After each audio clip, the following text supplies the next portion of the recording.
3 دفعہ. تیسری دفعہ کا جو زہر تھا نا تو اس میں آپ مچھلی کی طرح تڑپ رہے تھے اور کہنے لگے حسین تیسری دفعہ جو زہر مجھے دیا گیا ہے اس نے میرے جگر کو آنتوں کو کاٹ دیا ہے. تو انہوں نے فرمایا کس نے دیا ہے؟ کہ کیوں قتل کرو گے؟ کہاں قتل کروں گا.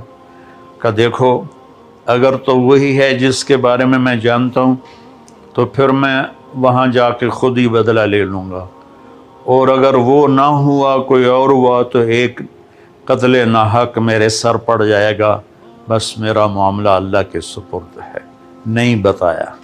اور قربان جاؤں باپ کی سیرت دیکھو، جب ان کے سر پہ ابن ملجم نے تلوار ماری اور حضرت زینب روتی ہوئی آئیں، کہنے لگا رو لو جتنا رونا جے، 1 مہینہ پورا ہے تلوار زہر اچ پئی رہی ہے تام سر چ ماری ہے اے نہیں بچدا.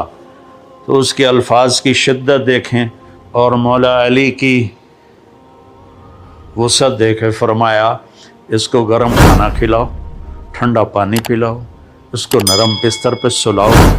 اگر میں زندہ رہا تو میں خود اس سے نمٹ لوں گا، اور اگر میں شہید ہو گیا تو بس ایک وار سے اس کی گردن اڑا نہ دینا، اس کو مارنے میں بھی تکلیف نہ دینا.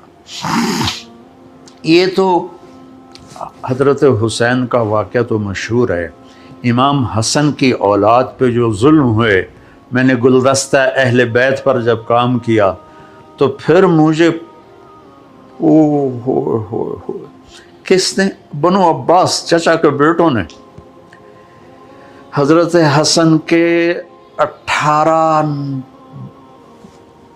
پوتے پڑپوتے نواسوں کو ابو جعفر منصور نے پکڑا اور ایک کمرے میں بند کیا اور اسے ایئر ٹائٹ کیا، سارے دم گھٹ کے اس میں شہید ہو گئے. یہ ساری نسل ہی مظلوم ہے. یہ جنت کے شہزادے ہیں. آپ فرماتے تھے حسن حسین میری دنیا کی بہار ہیں، حسن حسین جنت کے نوجوانوں کے سردار ہیں، میری بیٹی فاطمہ جنت کی عورتوں کی سردار ہے.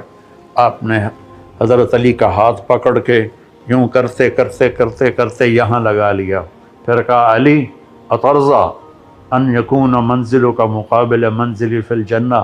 علی تو خوش ہے جنت میں تیرا گھر میرے گھر کے سامنے ہوگا.